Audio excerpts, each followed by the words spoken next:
মেরু এবং নাতিশীতোষ্ণ জলবায়ুতে শীতকাল বছরের শীতলতম ঋতু। এটি শরতের পরে এবং বসন্তের আগে আসে। বাংলার ষড়ঋতুর রঙ্গমঞ্চে একটি উল্লেখযোগ্য জায়গা জুড়ে শীতের অবস্থান। হেমন্তের সোনালি ডানায় ভর দিয়ে হিমেল হাওয়াকে সঙ্গী করে ও কুয়াশার চাদর আবৃত করে আগমন ঘটে শীতকালের। পৌষ ও মাঘেও সে তার হিমেল চাদর বিছিয়ে রাখে বাংলার বুকে। বিসমিল্লাহির রহমানির রহিম। সবাইকে আসসালামু আলাইকুম। কেমন আছেন আপনারা সবাই?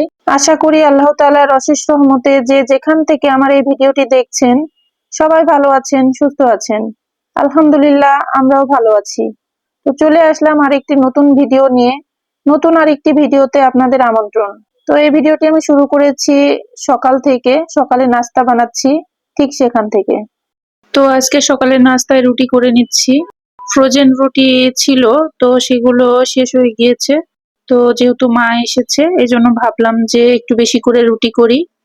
মা আছে, আমি আছি, আমার বড় মেয়ে, ছোট মেয়ে, আর ওই তো আমার হাজবেন্ড অলরেডি অফিসে চলে গেছে। সে বাইরে আজকে নাস্তা করে নিবে। এই তো আমার খামিরটা অলরেডি শেষ। খামিরটা করা শেষ করে ছোট মেয়ের স্কুলের সময় হয়ে গিয়েছে, তাই ছোট মেয়েকে স্কুলে দিতে চলে গেলাম। আর এসে দেখি আমার মা খামিরটাকে সুন্দর করে রুটি বানানোর জন্য প্রস্তুত করে রেখেছেন। তো দেরি না করে অলরেডি রুটি করতে চলে এলাম। চুলায় একটি ফ্রাই প্যান বসিয়ে দিয়েছি। চুলাটি লো হিটে রেখে একটা একটা করে রুটি বানানো শুরু করে দিয়েছি। আজকে আর আমি একসঙ্গে সব রুটি করে রেখে তারপরে ভাজবো না, একটা করে করব আর একটা করে ভাজবো। এমনিতেই অনেকটা দেরি হয়ে গিয়েছে। আবার ছোট মেয়েটার স্কুল ছুটি হলে ছোট মেয়েটাকে আনতে যেতে হবে, বড় মেয়েকে স্কুলে নিয়ে যেতে হবে। এজন্য আর কি ব্যস্ততা দেখে মা আমাকে অনেক কাজে হেল্প করছিলেন, যদিও আমি নিষেধ করছিলাম কিন্তু শুনছিলেন না। অনেক কাজে হেল্প করে মা। তো একেই বলে মা আর মায়ের ভালোবাসা সন্তানের প্রতি।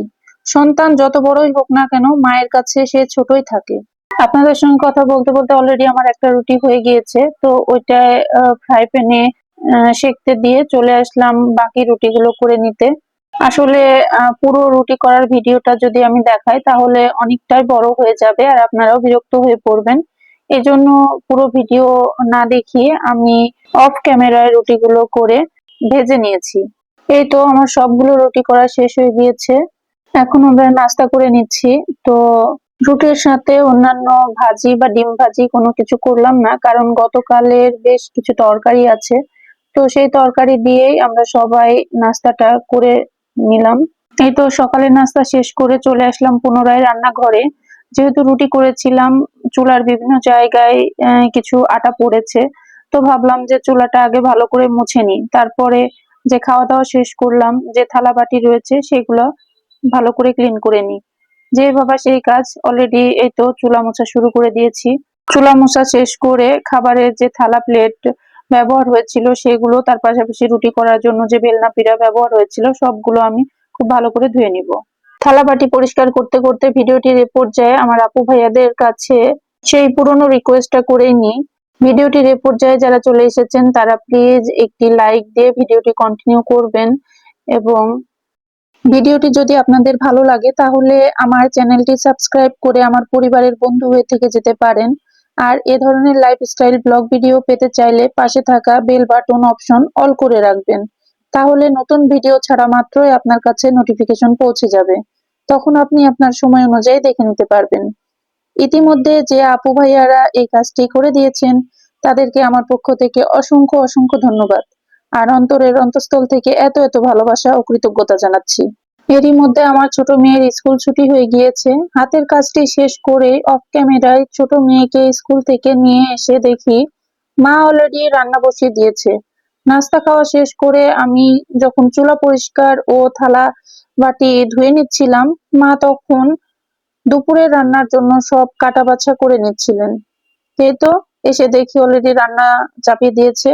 একদিকে কাচকি মাছের চচ্চড়ি করছেন, আর একদিকে চিংড়ি মাছ দিয়ে মা বাসা থেকে লাউ পাতা নিয়ে এসেছিলেন, সেই লাউ পাতা ভর্তা বানাবে তার জন্য সিদ্ধ বসিয়ে দিয়েছেন। আর এইদিকে মলা মাছ ধুয়ে পরিষ্কার করে রেখেছেন, পরিমাণ মতো কাঁচা মরিচ ও পেঁয়াজ কেটে রেখেছেন। মলা মাছ দিয়ে ছোট মাছ, আলু ও করলা রান্না করব, তার জন্য এই সব কিছু কেটে রেখেছেন। আসলে মা হচ্ছে এমন একজন ব্যক্তি যার ভালোবাসার কোনো সীমা থাকে না এবং তার তুলনা অন্য কারোর সাথেও হয় না। কথায় আছে, আতি খাও পাতি খাও ভাতের মতো নয়, আর চাচি দেখো ফুফু দেখো মায়ের মতো নয়। তো তার মানে হচ্ছে, আপনি যত খাবারই খান না কেন, ভাতের মতো কিন্তু হয় না। আর চাচি ফুফু বা সম্পর্কের যে আত্মীয়ই হোক না কেন, আপনাকে যতই ভালোবাসুক না কেন, মায়ের মতো কিন্তু কখনোই হয় না। তো কথাগুলো কিন্তু আমি নিজের মতো করে বলার চেষ্টা করেছি। আমার কথার মাঝে যদি কোনো ভুল ভ্রান্তি হয়, তাহলে আমাকে ক্ষমা সুন্দর দৃষ্টিতে দেখবেন।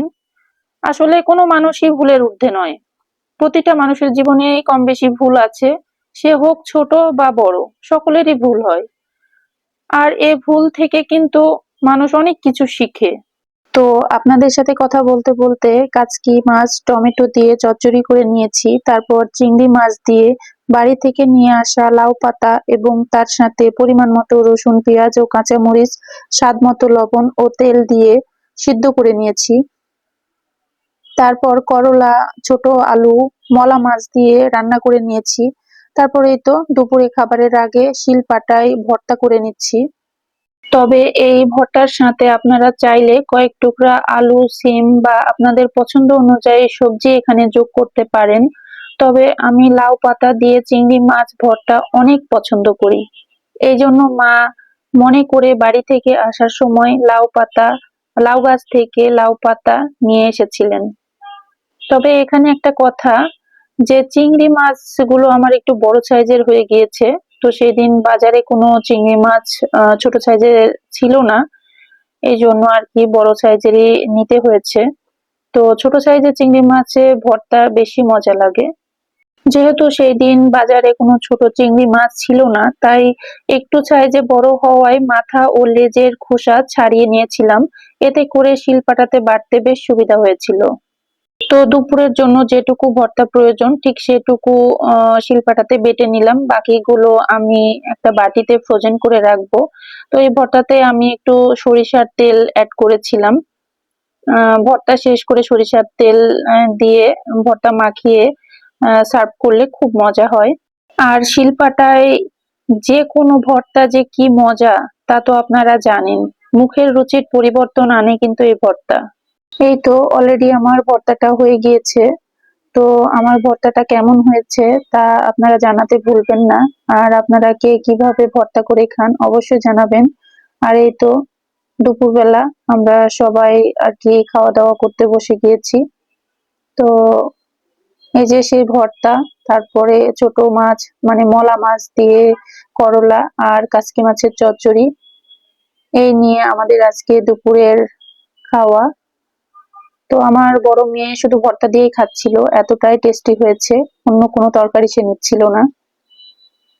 আর আমার ছোট মেয়ে ভর্তা এবং কাচকি মাছ দিয়ে খাচ্ছিল, আর আমাকে বলছিল আম্মু অনেক মজা হয়েছে। আজকের ভিডিও থেকে আমি এখানেই বিদায় নিচ্ছি, দেখা হবে পরবর্তী কোনো ভিডিওতে। ততক্ষণ পর্যন্ত আপনারা সবাই ভালো থাকবেন, সুস্থ থাকবেন। আল্লাহ হাফেজ, আসসালামু আলাইকুম।